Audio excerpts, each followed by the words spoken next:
Hey guys, welcome back to Phone Tricks. In this video, we'll learn how to use OTG pen drive or normal pen drive with OTG adapter in OPPO Reno7 smartphone. We have normal OTG adapter and a normal pen drive. We need to insert the pen drive into the OTG adapter. Then insert this setup into the phone.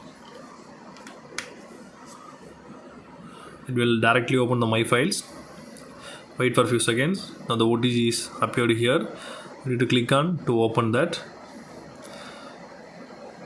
If you want to copy any files from the OTG to phone, you need to click and hold that.